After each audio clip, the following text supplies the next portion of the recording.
A 7-year-old boy stood in torrential rain outside the iron gates of the city's most feared criminal empire, his small fist clutching a wrinkled photograph while thunder rolled across the pre-dawn sky. Security cameras captured his trembling figure at 5:47 a.m., soaked through his donated jacket, refusing to leave despite the downpour that had turned the cobblestone driveway into rushing streams. Inside the estate's security room, 3 guards watched their monitors with growing unease as the child pressed his face between the bars, his breath creating small clouds of fog against the cold metal. None had ever witnessed such audacity, approaching the fortress where even police commissioners feared to tread without invitation. The boy's lips moved in what appeared to be prayer or rehearsed words, his free hand gripping the gate so tightly his knuckles had turned bone white. Rain plastered his dark hair to his forehead, cascading down his face like tears he refused to shed. 6 blocks away, a woman bolted upright in bed, her heart hammering as she registered the empty mattress beside her where her foster son should have been sleeping. She threw off covers and rushed to his room, finding only neatly folded pajamas on the pillow and the window standing open to the storm. Her scream of his name went unanswered as she grabbed her phone with shaking hands, her mind racing through every horrible possibility. The boy had been with her only 3 weeks, the same amount of time since his father's casket had been lowered into rain-soaked earth. She had promised the social worker she could handle a traumatized child, had sworn she understood the depth of his grief and silence, but she hadn't anticipated this, hadn't prepared for the morning she would wake to find him vanished into the dangerous city streets. The estate's head of security climbed the marble staircase to the 3rd floor, his footsteps echoing through hallways lined with priceless art, acquired through methods that would never survive legal scrutiny. He paused outside the master suite's double doors, knowing his employer despised interruptions during breakfast. But the child at the gates presented a situation without precedent in 15 years of service to the organization. He knocked twice, firm and professional, then entered when the cold voice granted permission. The man inside sat at a mahogany table overlooking manicured gardens, his tailored suit worth more than most families earned in a year.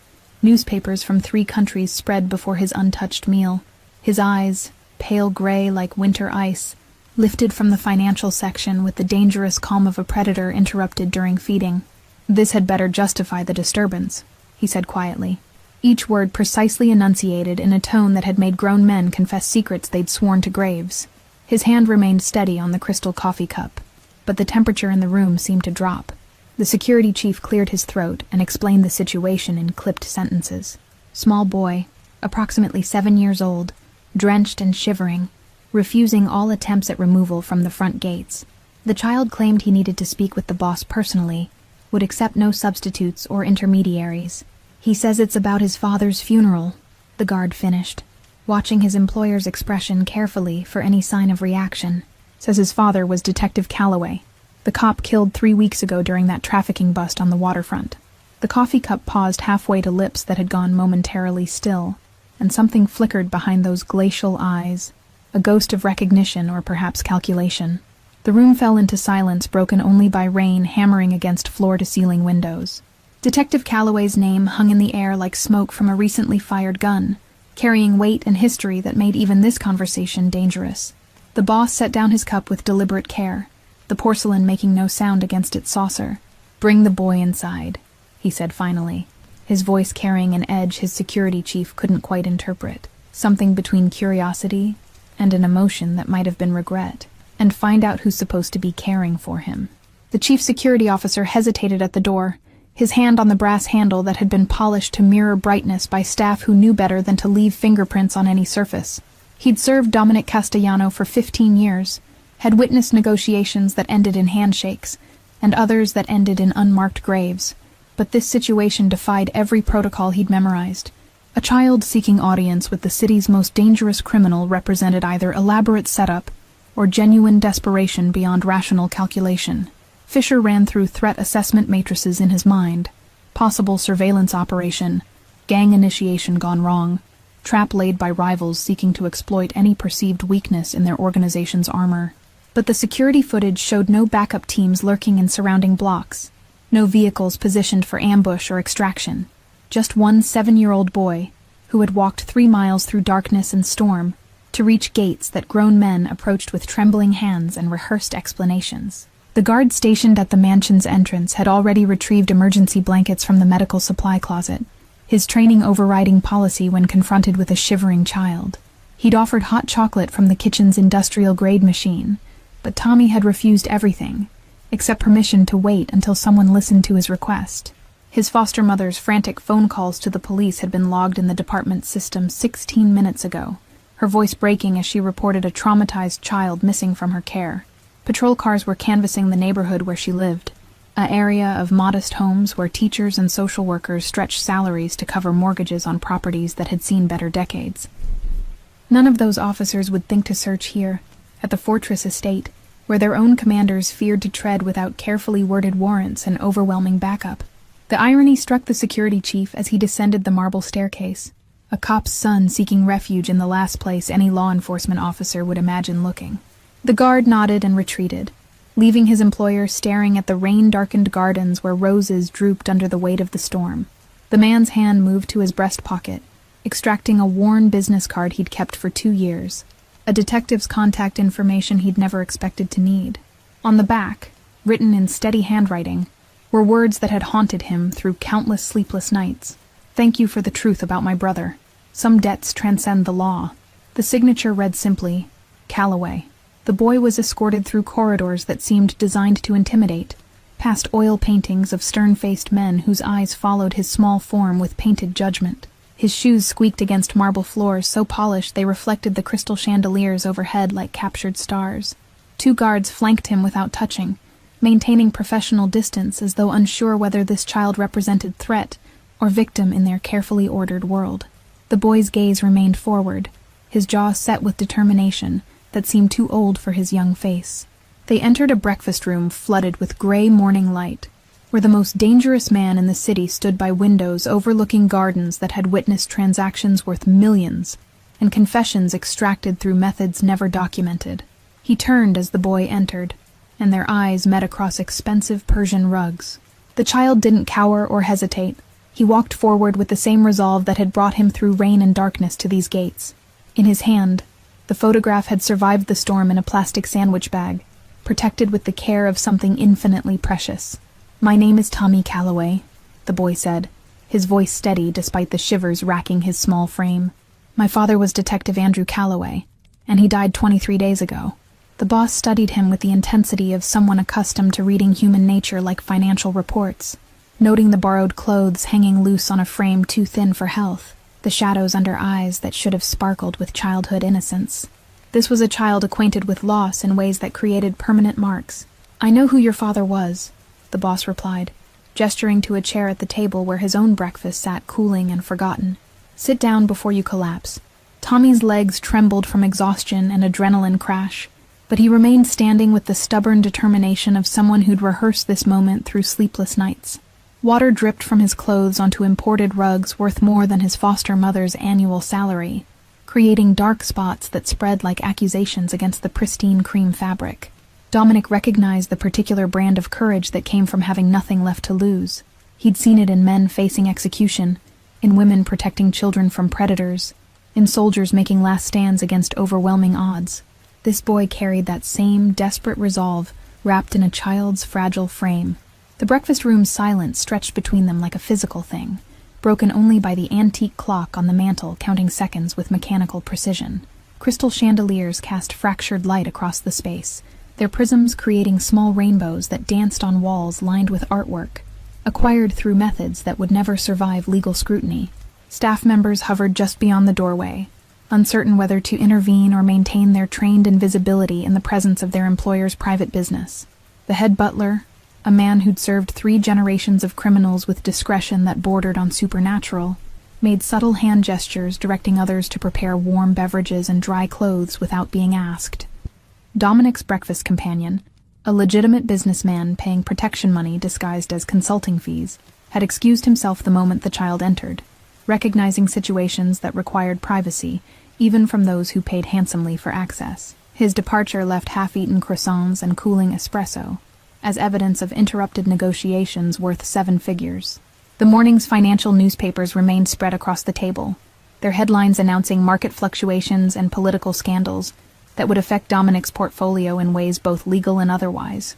But those concerns felt suddenly distant, rendered trivial by a 7-year-old's presence and the weight of debts that transcended monetary value.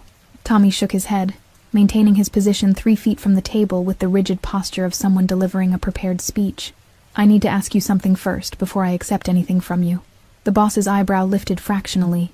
Few people refused his hospitality, and none with such quiet dignity wrapped in a child's rain-soaked clothing. "Then ask." "My father's funeral is in 5 days," Tommy said, his voice wavering for the first time as he pulled the photograph from its protective bag. "Nobody's coming except me and Mrs. Patterson, my foster mother." He held up the picture with both hands like an offering or accusation. A detective in dress uniform, pride shining from eyes that shared Tommy's same determined expression. The image showed a man who had believed in something beyond personal survival. "All his cop friends are scared," Tommy continued, each word seeming to cost him something vital. "They said coming to his funeral would make them targets because he died investigating bad people." The boss accepted the photograph, his fingers careful not to smudge the image as he studied the face of a man who had once sat across from him in a different context entirely. Detective Calloway had come to him 2 years ago, not with threats or warrants, but with questions about a brother who had disappeared into the criminal underworld. That night, breaking every code his organization lived by, he had told the detective the truth. His brother had been killed by a rival faction, buried in circumstances that allowed no proper goodbye. Calloway had wept in front of the city's most ruthless crime lord, then thanked him for the closure that official channels never provided. "Your father showed me respect when he had every reason to treat me like the criminal I am," the boss said quietly, handing back the photograph. "He gave my organization peace instead of war when he could have used what I told him to destroy us." Tommy's eyes filled with tears. He stubbornly refused to let fall, his small hands trembling as he clutched his father's image. "He always said everyone deserves dignity, even people who made bad choices. What exactly are you asking me to do?" The boss already knew, but he needed to hear the child say it, needed to understand the full measure of courage it took to stand in this room making impossible demands. "I want you to come to my father's funeral," Tommy whispered, the words rushing out like confession or prayer. "I want people to see that even you thought he deserved respect." The security chief, standing by the door, made a small sound of shock he quickly suppressed, understanding the implications of such a request. For the boss to attend a police detective's funeral would send shockwaves through both legitimate and criminal worlds. Outside, tires screeched on wet pavement as a car door slammed and footsteps raced toward the estate's entrance. A woman's voice carried through the mansion's lower halls, desperate and demanding, insisting the guards let her pass to find her missing child. The boss moved to his desk and pressed an intercom button, instructing his staff to escort Mrs. Patterson to the breakfast room immediately. He returned his attention to Tommy, who stood straighter despite exhaustion threatening to topple him. "Your foster mother sounds terrified," the boss observed, pouring hot chocolate from a silver pot into delicate china. "How long have you been with her?" 3 weeks, Tommy admitted, finally accepting the offered cup with hands that shook from cold and adrenaline crash. "Since the funeral home said they needed someone to claim me."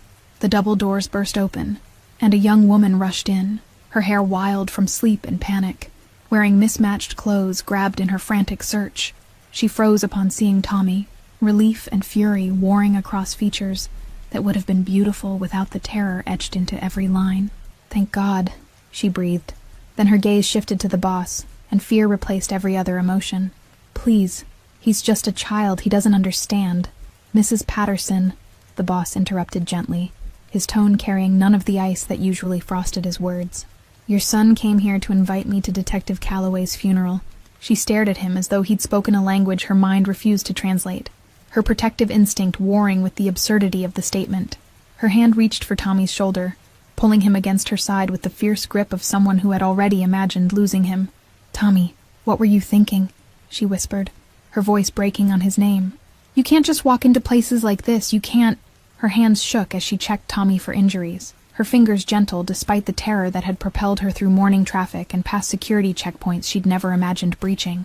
Iris Patterson had been teaching 3rd grade for 5 years, had handled classroom emergencies and parent confrontations with practiced calm, but nothing had prepared her for this. The social services training she'd completed before becoming a foster parent had covered trauma response and attachment disorders, behavioral challenges, and medication management. Not one session had addressed what to do when your traumatized foster child disappeared into the night seeking help from organized crime. She'd thrown on yesterday's jeans and a sweater grabbed from the floor, her hair still tangled from restless sleep, makeup-free face showing every one of her sleepless nights since Tommy had entered her life. Standing in this opulent mansion, wearing clothes that smelled faintly of the cheap detergent she bought in bulk, she'd never felt more out of place. The business card Dominic had given her sat heavy in her jacket pocket, its expensive cardstock and embossed lettering, a physical reminder of the world she'd accidentally entered. She'd memorized the number he'd written, despite knowing she should throw it away, should report this entire situation to the authorities and let them handle whatever dangerous game was unfolding. But the authorities had failed Detective Calloway, had let him die investigating crimes they lacked courage to pursue fully, had abandoned his funeral rather than risk retribution from the same criminal elements they swore to fight. Tommy's faith in official protection had died alongside his father in that waterfront warehouse. Iris understood with sudden clarity that accepting Dominic's help meant crossing lines she'd never imagined approaching, meant compromising principles she'd built a career teaching children to uphold. Yet watching Tommy's small face light with hope for the first time since his father's death, she found her convictions wavering like candles in a storm. "He honored my father once," Tommy interrupted, looking up at her with eyes too ancient for his face. "He's the only person in this whole city who isn't afraid to show respect." The boss watched their interaction with an expression that gave nothing away, though his fingers drummed once against his desk in a pattern his security chief recognized as deep contemplation. Mrs. Patterson's face revealed everything. The exhaustion of sleepless nights caring for a traumatized child, the financial strain of unexpected guardianship, the desperate love of someone trying to be enough when everything felt insufficient. "How did you even know where to find this place?" she asked Tommy, her hand trembling as she smoothed his wet hair from his forehead. Tommy pulled a folded newspaper clipping from his jacket pocket, the paper disintegrating from rain exposure but still legible. It showed a photograph from 2 years ago, this very estate in the background of a story about organized crime's influence on city politics. Dad kept articles about everything, Tommy explained, his voice small now that his mission was complete, and exhaustion claimed its price. He had a whole box of them in the attic, information about cases he was working. The boss moved closer, extending his hand toward Mrs. Patterson in a gesture of introduction that seemed bizarrely civilized given the circumstances. "We haven't been properly introduced. My name is Dominic Castellano." She stared at the offered hand, as though it might contain a weapon, her jaw tightening with recognition of the name that appeared in newspaper crime sections and whispered conversations about the city's true power structure. Every instinct screamed at her to grab Tommy and run. "Iris Patterson," she managed, her hand briefly touching his in a handshake that felt like signing a contract with the devil himself. "I teach 3rd grade at Riverside Elementary." Something shifted in Dominic's expression at this information, a softening around his eyes that suggested her profession meant something in his private calculus of human worth. He released her hand and returned to his desk, opening a drawer to extract a business card embossed with gold lettering. "The funeral is in 5 days, he said, writing something on the back of the card before handing it to Iris. "I'll be there, and I'll bring associates to ensure no one interferes with the service." Iris took the card with numb fingers, reading the phone number he'd written alongside words that made her heart stutter. "Call this number if anyone threatens you or Tommy before then." The implication hung heavy in the rain-soaked air, that his agreement to attend might bring danger to their doorstep. Why would anyone interfere? She asked, though part of her already understood the answer. "It's just a funeral for a police officer. Your foster son's father died investigating a human trafficking operation that cost certain people a great deal of money," Dominic explained, his tone factual and devoid of emotion. "There are individuals who would prefer Detective Calloway's sacrifice not receive public recognition." Tommy's hand found Iris's, squeezing tight, as though anchoring himself against fears he'd carried alone for 23 days. She looked down at him and saw the desperate hope in his eyes, the need for his father's life to mean something beyond a closed case file and empty condolences. "If you come, won't that make you a target too?" Iris asked Dominic, her teacher's instinct to understand motivations overriding her fear. "Why would you risk that for someone you barely knew?" Dominic walked to the window, his reflection ghost-like in the rain-streaked glass, as he considered answers he'd spent 2 years avoiding. "Your foster son's father gave me something no one else ever has. He treated me like a human being capable of grief instead of just a criminal deserving punishment." The room fell silent, except for the steady drumming of rain against the mansion's roof, each drop a small percussion marking time between heartbeats. Iris felt the weight of decisions made in desperation, the realization that she'd entered a world where debts were paid in currencies she didn't understand. Detective Calloway came to me seeking information about his missing brother, Dominic continued, still facing the window. He didn't threaten or bargain. He simply asked me, one man to another, if I knew what had happened. His voice carried a quality Iris hadn't expected, something raw beneath the controlled exterior, like bedrock exposed by erosion. She tightened her grip on Tommy, who listened with the intensity of someone learning sacred truths about a father he'd lost too soon. I told him his brother had been killed by people I've since destroyed, Dominic said, turning to face them with eyes that held shadows of violence committed in the name of twisted justice. He thanked me, and then he left me alone for 2 years, never using that conversation against my organization. Tommy took a step forward, pulling free from Iris's protective hold. Did my dad know you were dangerous? Yes, Dominic answered without hesitation, crouching to meet the boy at eye level with a grace that seemed incongruous with his reputation. But he chose to see me as a man who had lost a brother too, rather than just as a threat to be eliminated. The following morning, Dominic's estate transformed into a command center, orchestrating an operation more complex than most corporate mergers. Phones rang across 3 continents as he called in favors owed and debts long forgotten, assembling resources for a funeral that would either cement his legacy or mark the beginning of his downfall. His second in command, a scarred veteran named Fisher, who had survived 3 assassination attempts, stood in the strategy room looking at blueprints of the cemetery, like military intelligence. The elevated positions here and here provide perfect sniper vantage points, he said, tapping the map with a pen that had once been used to sign death warrants. Dominic studied the terrain with the same focus he'd once applied to hostile takeovers of rival territories, understanding that this funeral represented something far more dangerous than business expansion. Word had already spread through the criminal underworld that he planned to honor a fallen detective, and the responses ranged from disbelief to thinly veiled threats. I want our best people positioned at every entrance, Dominic ordered, his finger tracing routes on the blueprint. But they need to be invisible. This is a funeral for a hero, not a demonstration of force. Fisher's eyebrow lifted at the distinction, recognizing something shifting in his employer's priorities that defied decades of established protocol. The Morales family sent a message this morning, he said carefully. They're calling your attendance a betrayal of everything our world stands for. The Morales family profits from selling children to the highest bidder, Dominic replied, his voice dropping to a temperature that could freeze blood. Detective Calloway died trying to stop them. Their opinion means less than nothing to me. Fisher pulled up surveillance footage on his tablet, showing grainy images of known Morales associates gathering at their primary stronghold across town.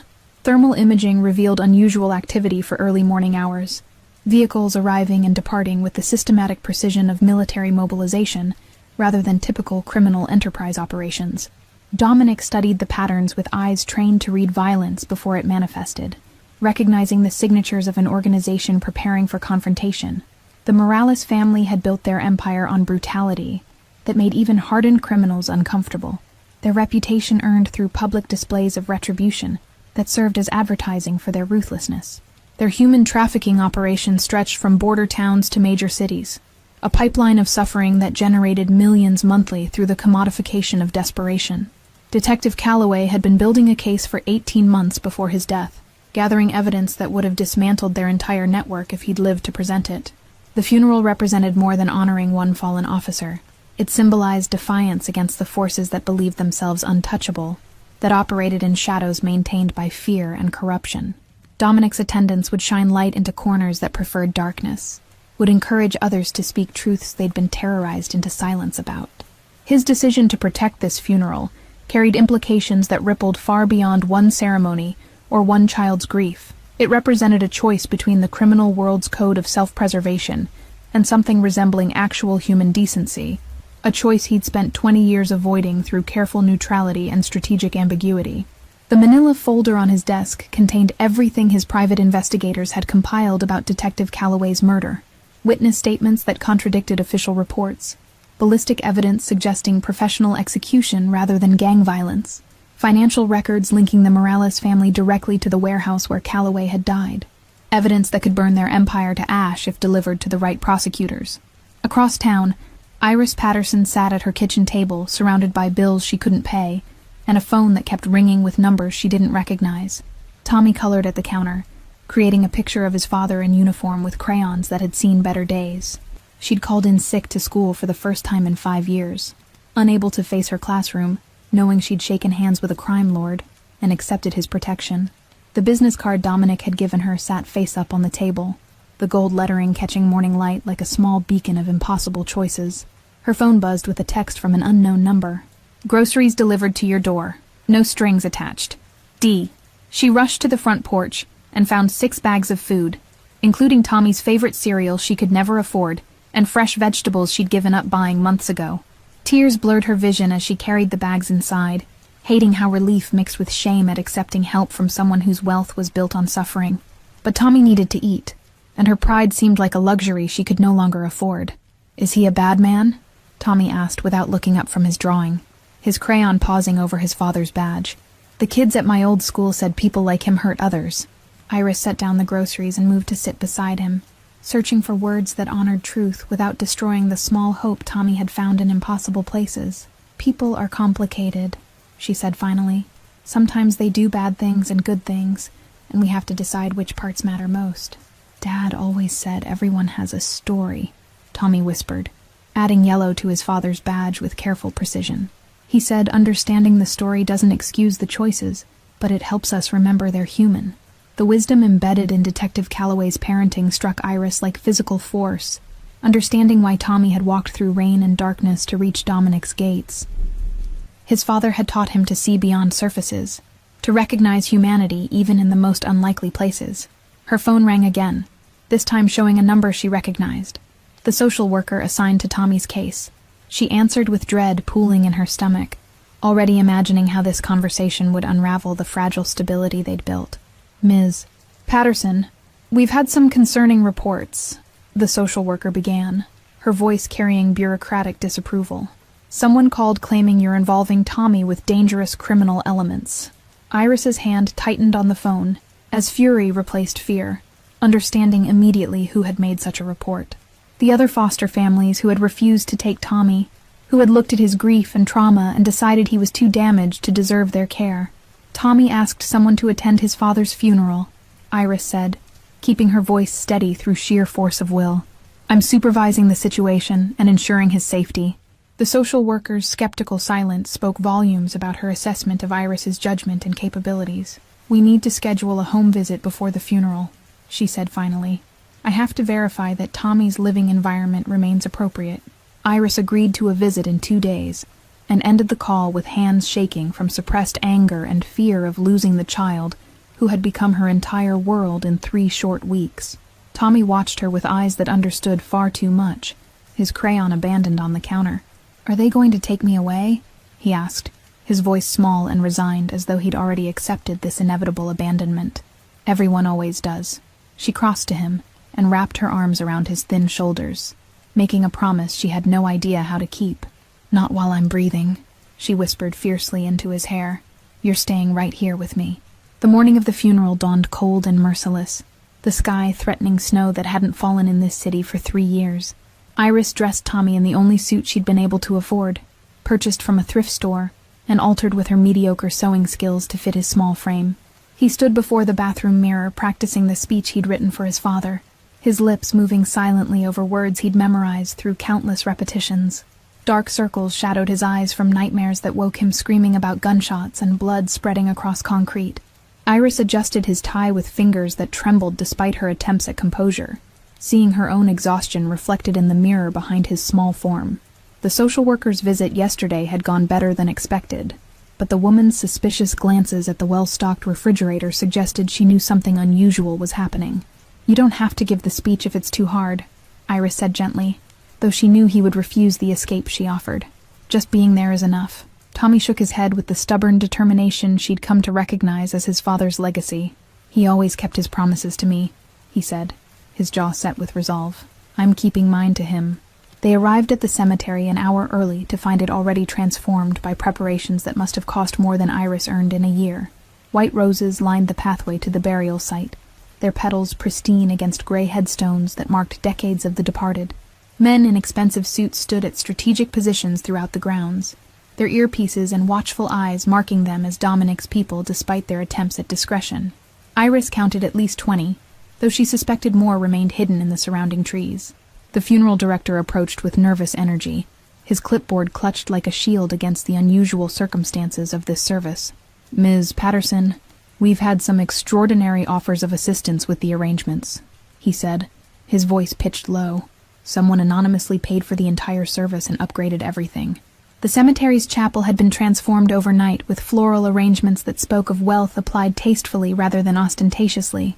White lilies and roses interspersed with Detective Calloway's favorite flowers, information someone had clearly researched with care. The wooden pews gleamed from fresh polishing, and the stained glass windows had been professionally cleaned to allow maximum light penetration on this gray morning. Iris noticed small details that revealed Dominic's invisible hand. The upgraded sound system ensuring everyone could hear the service clearly, the professional photographer documenting the ceremony, so Tommy would have images to treasure, the catering arranged for a reception. She hadn't planned, but now seemed essential. Each element spoke of someone who understood that funerals served the living more than the dead.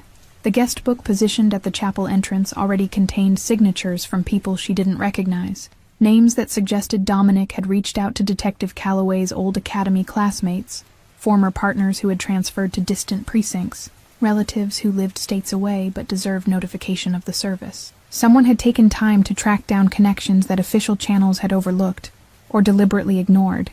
Tommy stood beside her greeting arrivals with composure that broke her heart, his small hand shaking those of strangers who offered condolences flavored with guilt about their earlier absence.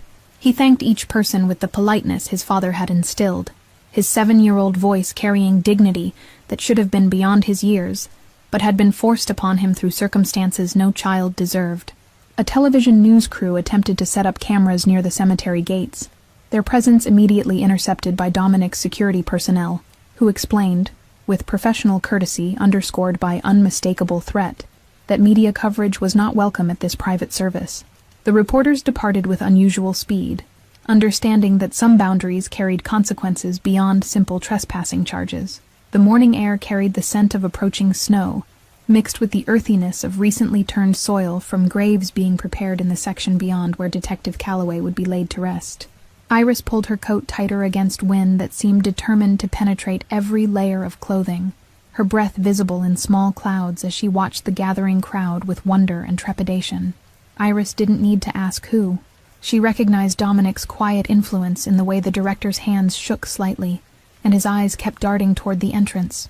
That was very generous, she managed, the words feeling inadequate for the complicated gratitude weighing on her chest.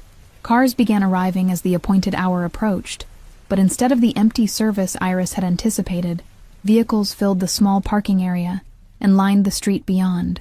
She recognized some faces from the police department, younger officers who had apparently found courage in numbers, or perhaps in the protection Dominic's presence implied.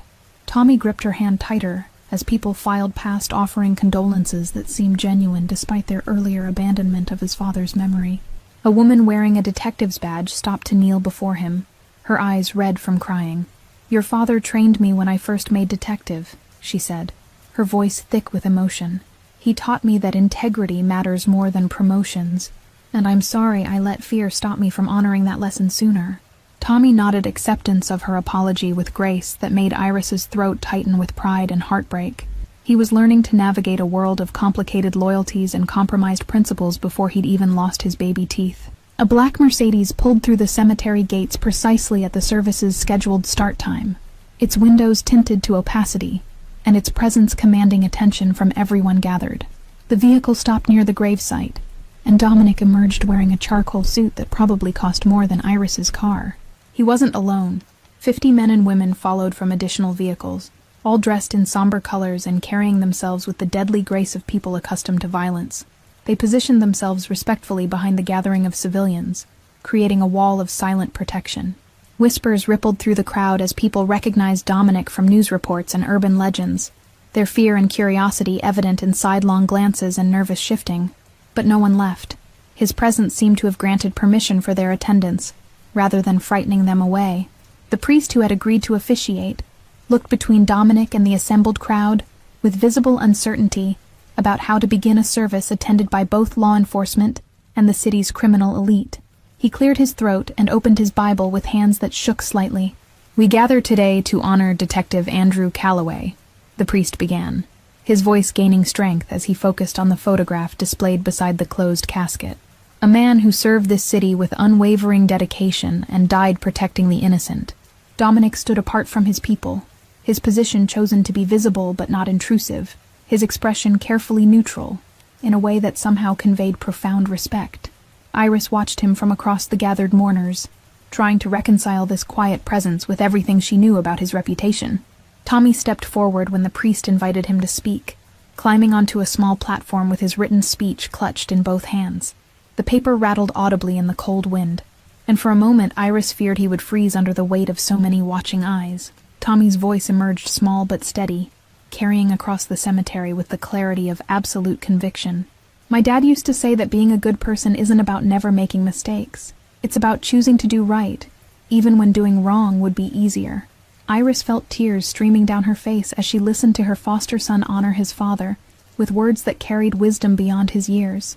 Around her, hardened police officers wiped their eyes while Dominic's people stood with expressions carefully blank, yet somehow attentive. "He arrested people, but he never stopped seeing them as people," Tommy continued, his gaze sweeping the crowd before landing on Dominic.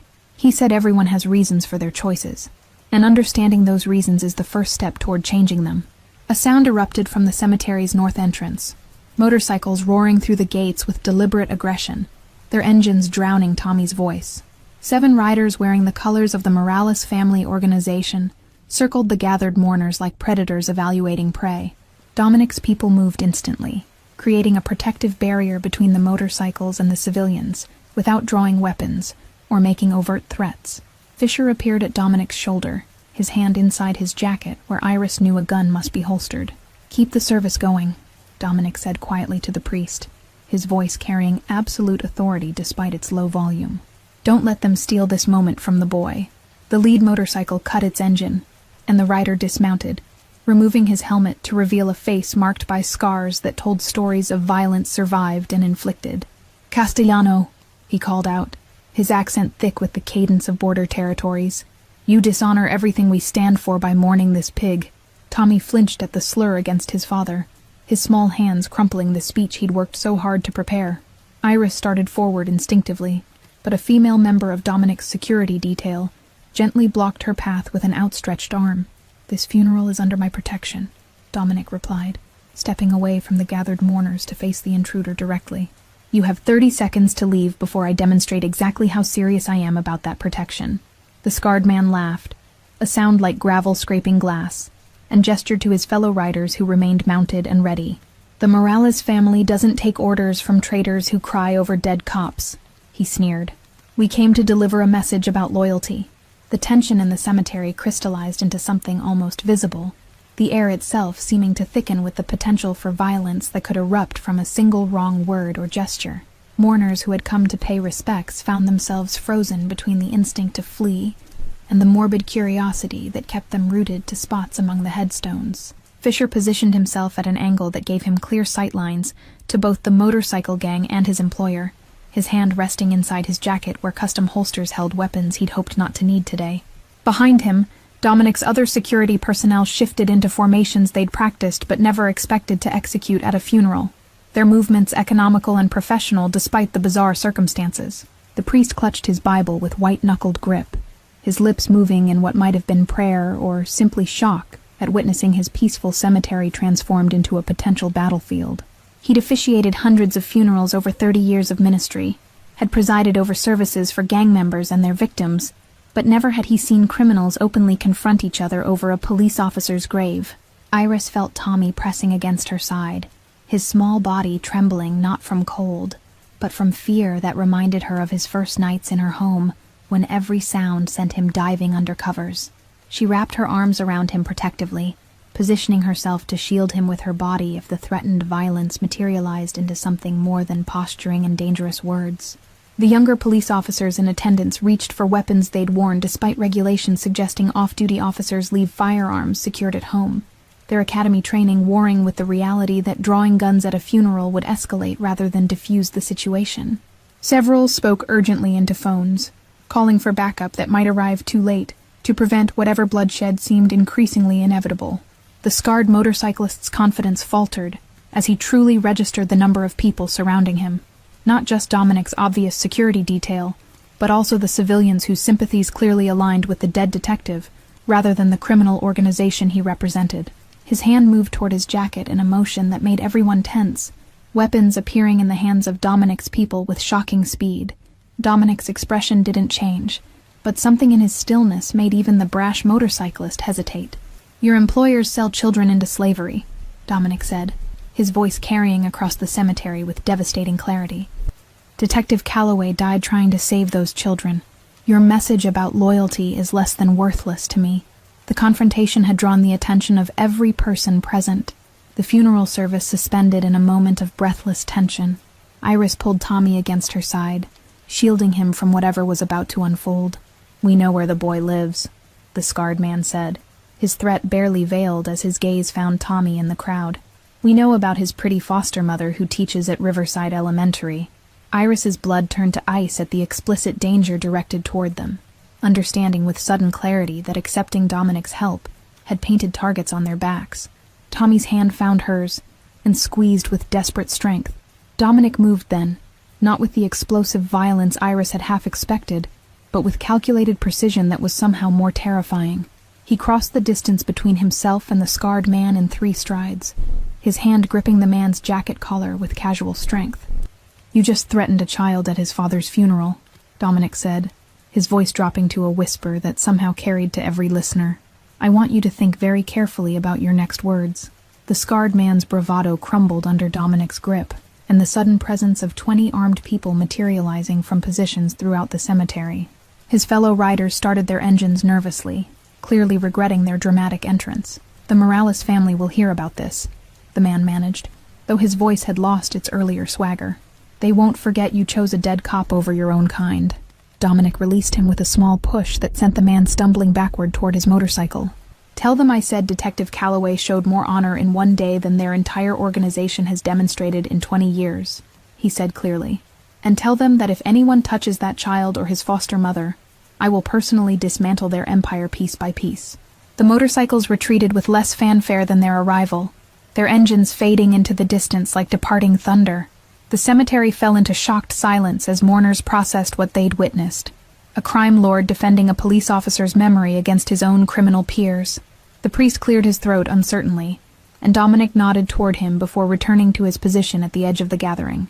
"Please continue," he said to Tommy, whose crumpled speech still clutched in white-knuckled hands. "Your father deserves to be honored." Tommy looked at Iris, then at Dominic, and finally at the photograph of his father smiling in dress uniform.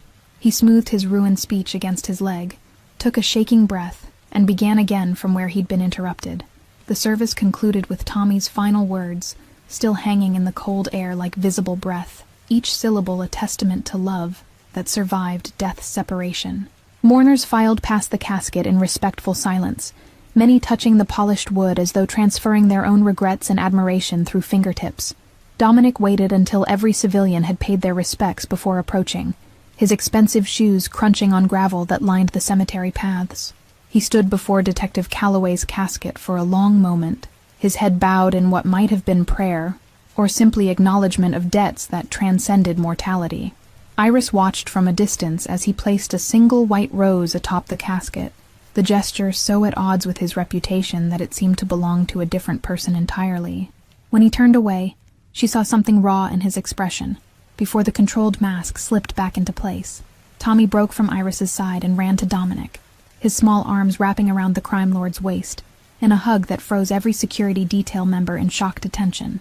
Dominic's hands hovered uncertainly, before gently settling on the boy's shoulders, with a tenderness that looked unpracticed, but genuine. "Thank you for keeping your promise," Tommy whispered against the expensive fabric of Dominic's suit. "My dad would have liked that you came."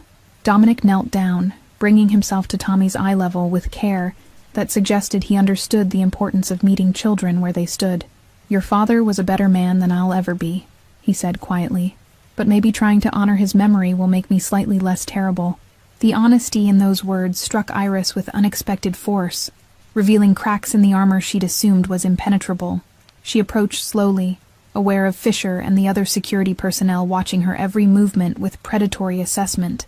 "I don't know how to thank you for what you've done," Iris said, her voice catching on emotions too complex to name. "The flowers, the service, protecting us from those men—" "Don't thank me yet," Dominic interrupted, standing to his full height while keeping one hand on Tommy's shoulder. "The Morales family doesn't make empty threats, and I've just made you both targets by association with me." His bluntness was refreshing after days of people offering empty platitudes about time healing wounds and things happening for reasons.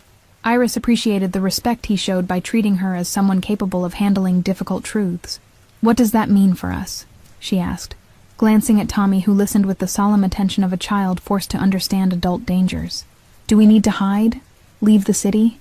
Dominic shook his head, gesturing to Fisher, who approached carrying a tablet displaying what appeared to be security camera feeds. "I'm having a system installed at your house tonight. Cameras, reinforced locks, panic buttons in every room," he explained. "And you'll have protection detail following you, though you won't always see them." Iris's teacher salary didn't cover rent some months, let alone sophisticated security systems and bodyguards.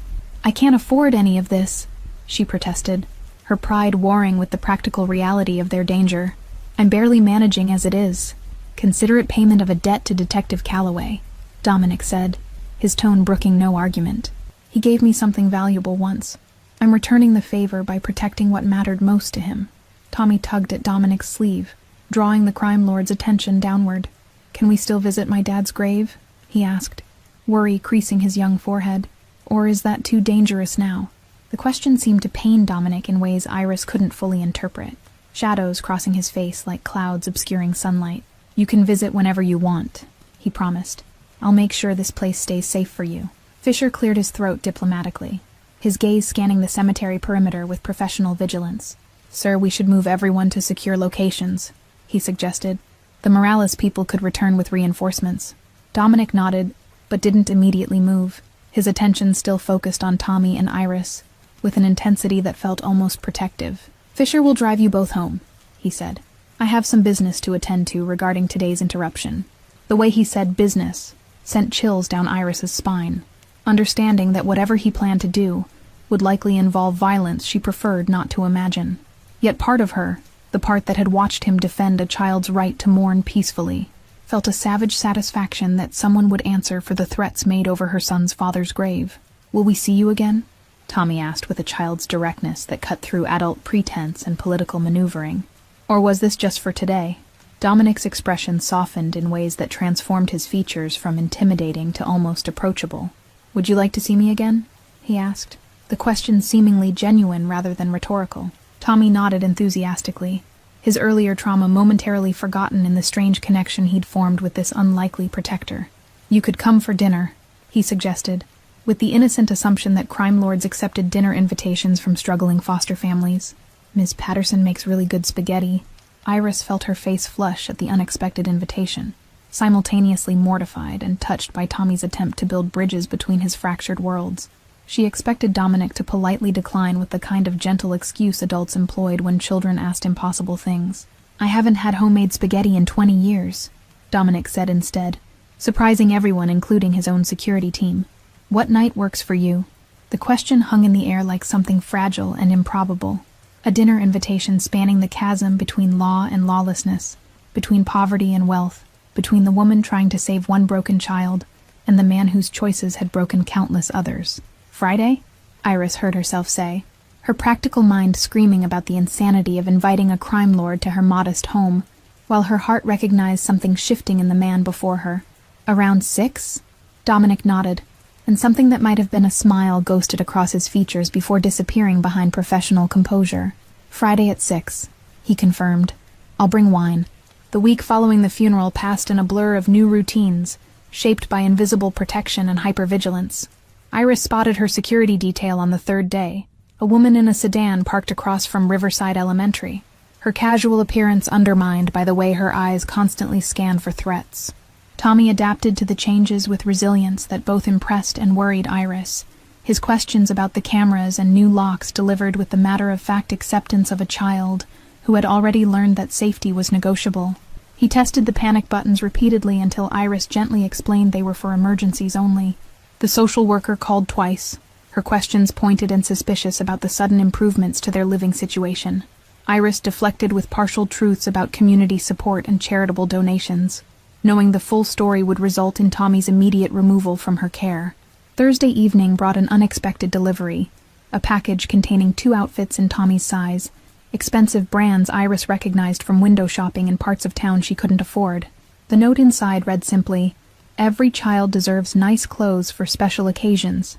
D."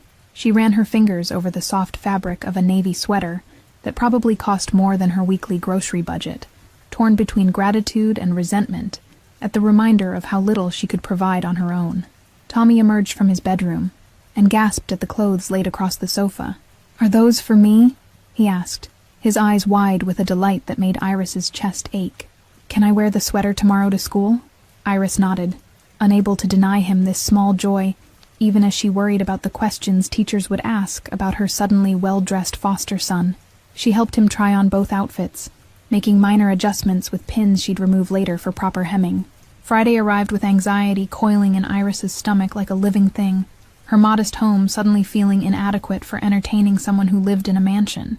She cleaned surfaces already spotless and rearranged furniture that had no better configuration. Tommy helped prepare the spaghetti sauce using Detective Calloway's recipe, written in his father's careful handwriting on a stained index card. The boy narrated memories associated with each ingredient, how his dad always added extra garlic, how they'd make meatballs together on Sunday afternoons. The doorbell rang at precisely 6 o'clock. Dominic's punctuality somehow both expected and appreciated. Iris answered to find him standing on her porch holding not just wine, but also a bakery box from the Italian restaurant downtown that had a 6-month waiting list. "I thought dessert might be appropriate," he said, offering the box, which Iris accepted with hands that trembled slightly. "Tiramisu. I hope that's acceptable."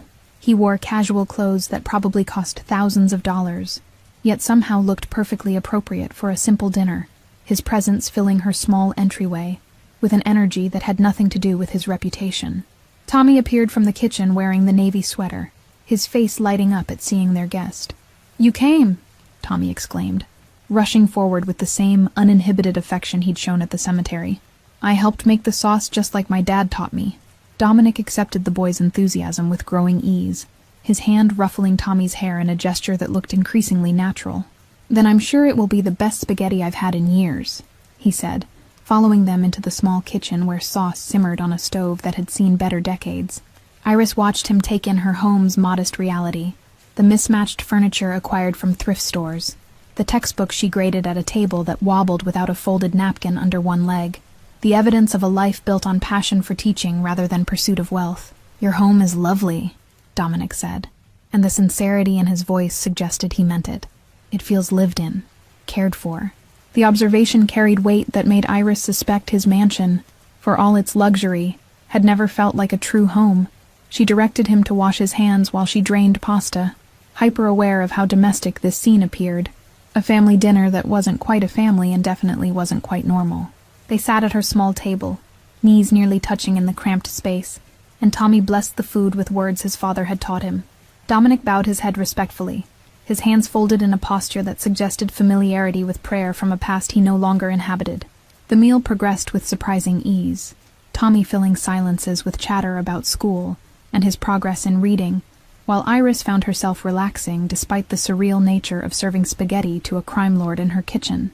Dominic asked thoughtful questions and listened with genuine attention. "Ms. Patterson is the best teacher," Tommy announced through a mouthful of pasta he'd forgotten to finish chewing. "She stays after school to help kids who are behind, and she buys supplies with her own money." Iris felt color rising in her cheeks at the praise, uncomfortable with being discussed as though her dedication required recognition. "That's just part of being a good teacher," she deflected. "Students can't learn if they don't have materials." "The school doesn't provide supplies?" Dominic asked, his expression shifting to something that might have been disapproval. "I was under the impression public education received adequate funding." Iris laughed without humor, the sound carrying years of budget cuts and administrative indifference. "Adequate is relative," she explained.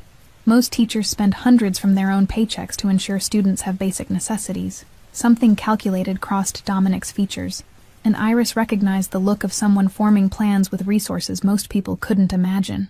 "Which school did you say you teach at?" he asked casually, though she suspected the question was anything but casual. "Riverside Elementary," she answered, then quickly added, "Please don't do anything. The system is broken, but throwing money at it won't fix the underlying problems." Dominic's slight smile suggested he'd already decided to involve himself regardless of her protests. "Sometimes broken systems need external pressure to motivate internal change," he said diplomatically. "But we can discuss that another time." Tommy finished his portion and asked to be excused to show Dominic his room, his excitement palpable at having someone take interest in his small world.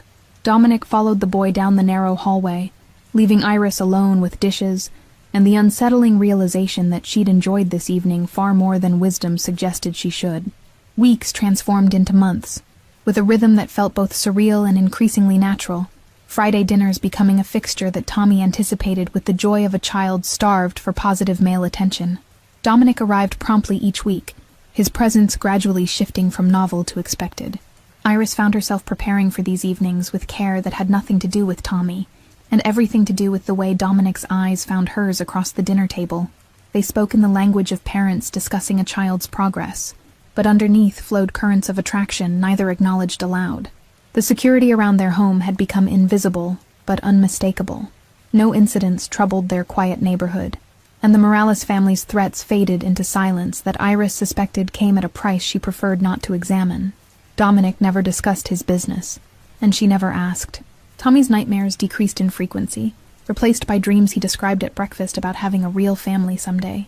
He drew pictures of 3 stick figures holding hands, and Iris's heart broke at the hope contained in those simple crayon strokes. Dominic brought gifts that spoke of attention to detail, books Tommy mentioned wanting, a new winter coat when he noticed the boys had torn sleeves, art supplies for Iris who had once mentioned missing painting. Each gift was presented casually, as though abundance was simply his default, rather than calculated generosity. The night everything changed arrived in early spring, 6 months after Detective Calloway's funeral. Tommy had fallen asleep on the couch during a movie, and Iris carried him to bed while Dominic waited in the living room. She returned to find him standing by her bookshelf, examining her collection of worn paperbacks and teaching manuals with genuine interest. "You have eclectic taste," he observed, pulling out a philosophy text she'd kept from college. "Kierkegaard isn't exactly light reading." "I like questions that don't have easy answers," Iris admitted, settling onto the couch with careful distance between where he might sit. "Teaching children means helping them learn to think, not just memorize facts." Dominic replaced the book and turned to face her, his expression carrying an intensity that made her pulse quicken. "You're remarkable, you know," he said quietly.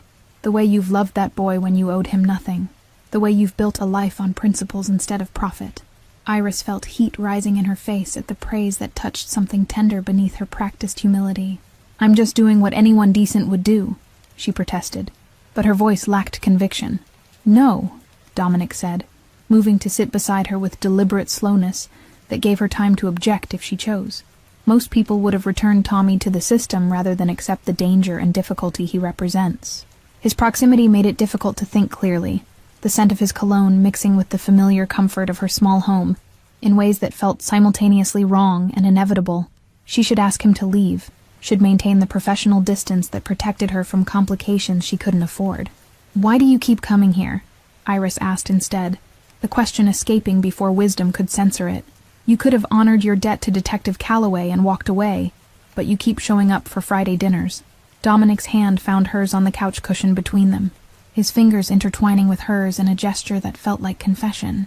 "Because you and Tommy are the closest thing to genuine goodness I've encountered in 20 years of living in shadows," he admitted. "Being here makes me remember I'm still human." The admission hung in the small living room like something fragile that might shatter if either of them breathed too heavily, the weight of honesty creating intimacy more profound than any physical contact. Iris studied their joined hands, her fingers small and calloused from years of chalk dust and grading papers, his larger and bearing a scar across the knuckles from some violence she'd probably never learn about. She thought about the night they'd met, how terrified she'd been standing in his mansion believing Tommy had walked into mortal danger, and how that fear had slowly transformed into something more complex, over months of Friday dinners, and gradually lowering defenses. The criminal she'd expected to encounter had revealed himself to be a man capable of gentleness, someone who listened to Tommy's rambling stories with genuine interest and remembered small details from conversations weeks prior. Her practical mind cataloged every reason this feeling was dangerous. His past couldn't be erased by present choices. Her career could be jeopardized by association with his reputation. Tommy needed stability rather than the chaos that came from adults acting on attraction they should resist. But her heart had stopped listening to practical objections somewhere around the third Friday, when Dominic had helped Tommy with math homework and celebrated the boy's understanding with enthusiasm that seemed utterly genuine.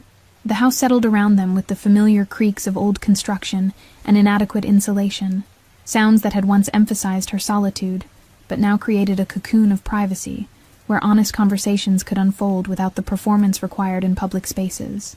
Rain had started again outside, droplets tapping against windows like nature providing percussion for this moment of vulnerability. Iris had dated sporadically over the years, other teachers, a firefighter who'd seemed promising until his drinking became apparent, a banker whose idea of commitment was planning dates more than 3 days in advance. None of those relationships had generated the electricity she felt sitting beside Dominic. None had made her feel simultaneously terrified and more alive than she'd been in years. The risk of loving someone with his history felt immense, a precipice she'd sworn never to approach after watching her mother cycle through relationships with men whose charm masked fundamental unreliability. But Dominic wasn't charming in that smooth, practiced way. He was direct and honest about his flaws, acknowledged his past without making excuses, and seemed genuinely committed to becoming someone worthy of the trust Tommy had placed in him. Iris knew she should withdraw her hand, should reinforce boundaries that had already blurred beyond recognition. Instead, she squeezed his fingers gently, acknowledging the truth they'd both been avoiding for months. "I'm falling in love with you," Dominic said, the words delivered with the same directness he applied to everything else. "I know I have no right to feel this way. I know my life is darkness and you deserve light, but I can't keep pretending this is just about protecting Tommy anymore." The confession hung between them like something fragile and precious, demanding response Iris wasn't sure she could give. Her practical mind cataloged all the reasons this was impossible. His criminal life, her teaching career, the example they'd set for Tommy. But her heart remembered 6 months of Friday dinners where he'd been gentle and thoughtful, where he'd listened to Tommy's stories with genuine interest, where he'd looked at her like she was the most important person in any room despite the modest reality of her existence. "I'm falling in love with you too," she whispered, the admission feeling like stepping off a cliff with no certainty of landing safely. "And it terrifies me because I don't know how this could possibly work." Dominic lifted her hand to his lips, kissing her knuckles with old-fashioned courtliness that seemed innate, rather than performed. "I've been meeting with federal prosecutors," he said quietly, "offering information in exchange for immunity, preparing to leave my organization entirely." Iris stared at him, struggling to process the magnitude of what he was suggesting. "You'd give up everything?" she asked, understanding that such betrayal of his former life carried risks most people couldn't survive. "Everything I'd be giving up is built on suffering I can't continue to ignore," Dominic replied, his thumb tracing patterns on her palm. "Tommy looks at me like I'm someone worth admiring. I want to actually become that person instead of just pretending for a few hours each week." The sound of small feet padding down the hallway interrupted their moment, and they separated just as Tommy appeared, rubbing sleep from his eyes. "I had a bad dream," he mumbled, moving instinctively toward Iris, but stopping when he saw Dominic still present. Both adults opened their arms simultaneously, and Tommy's face transformed with joy as he realized he could have both. He climbed between them on the couch, and they bracketed him with protective warmth. "What if you stayed?" Tommy asked Dominic with a child's directness, his voice muffled against the crime lord's shoulder. "Not just for dinner, but for always. Like a real family?" Iris met Dominic's eyes over Tommy's head, seeing her own hope and fear reflected in his gray gaze. "Would you want that?" Dominic asked the boy gently. "For me to be part of your family permanently?" Tommy nodded enthusiastically, his small hands gripping both their sleeves like anchors. "Ms. Patterson could be my real mom, and you could be my real dad, and we could all be together." Dominic looked to Iris, the question clear in his expression, even unspoken. She thought of every practical reason to refuse, every way this could shatter their fragile stability. But she also thought of 6 months of Friday dinners, of the man who had defended a child's right to mourn, of the way he looked at her like she was precious. "Yes," she said simply, the word containing multitudes of hope and fear and desperate faith. "I want that too." 3 months later, Dominic's testimony brought down the Morales trafficking operation and resulted in immunity for his cooperation with authorities. He signed over his criminal assets to funds benefiting victims of organized crime, keeping only legitimate business holdings he'd maintained as cover. The day his legal transformation finalized, he appeared at Iris's door, not with wine, but with a ring, modest by his former standards, but perfect for the life they were building together. She said yes, while Tommy cheered, and immediately began planning a ceremony where he could be ring-bearer. They married quietly in the same church where Detective Calloway's funeral had been held, with Tommy standing between them, as they exchanged vows about choosing light over darkness and building family from love rather than blood. The boy held both their hands, his smile brighter than any sun. Dominic established an education foundation in Detective Calloway's name, funding supplies for underprivileged schools and scholarships for children who had lost parents to violence. Iris continued teaching, her classroom now equipped with everything she'd once bought with her own salary. Tommy thrived with the stability of parents who chose him deliberately, his nightmares fading as security replaced uncertainty. He visited his father's grave every month with both Iris and Dominic, telling stories about the family he'd built from impossible circumstances and unexpected grace. The first year of their marriage brought challenges neither had anticipated, Dominic adjusting to legitimate business practices that required patience instead of intimidation, Iris navigating the social complexities of being married to someone whose past remained whispered about in courtrooms and newspapers. They built their life together with deliberate intention, each compromise a brick and foundation strong enough to support their unconventional family. Tommy's adoption finalized 6 months after the wedding, the judge approving the petition with unusual speed after reviewing character references from federal prosecutors and victim advocacy groups.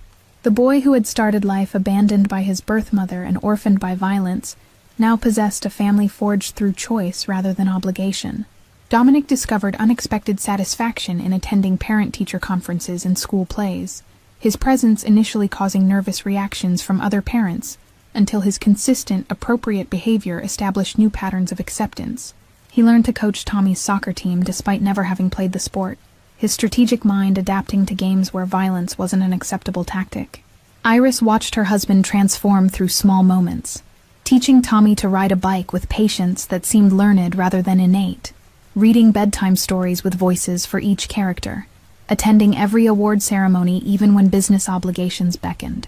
The man who had ruled through fear became someone who ruled the household through gentle guidance and terrible dad jokes. Their home filled with photographs documenting ordinary moments that felt extraordinary given their origins. Birthday parties, holiday dinners, weekend trips to museums where Dominic's encyclopedic art knowledge came from acquisitions he'd once made through theft rather than purchase. Each image captured evidence of redemption's possibility for those brave enough to pursue it. The Detective Calloway Memorial Scholarship Fund had provided college education for 37 students by their second anniversary, each recipient someone who had lost a parent to violence and demonstrated academic promise despite traumatic circumstances. Tommy helped select winners each year, his father's legacy expanding through young lives given opportunities that tragedy might have stolen. The photograph of Detective Calloway in uniform sat on their mantel beside their wedding picture, honoring the man whose death had somehow brought 3 broken people together into something whole. Tommy sometimes caught Dominic standing before both images, and understood that redemption was possible for anyone brave enough to choose it. Thank you all for following this story. If you enjoyed it, write in the comments where you're watching from, and don't forget to like, subscribe, and share this video. Your support means everything, and helps me continue bringing these stories to you.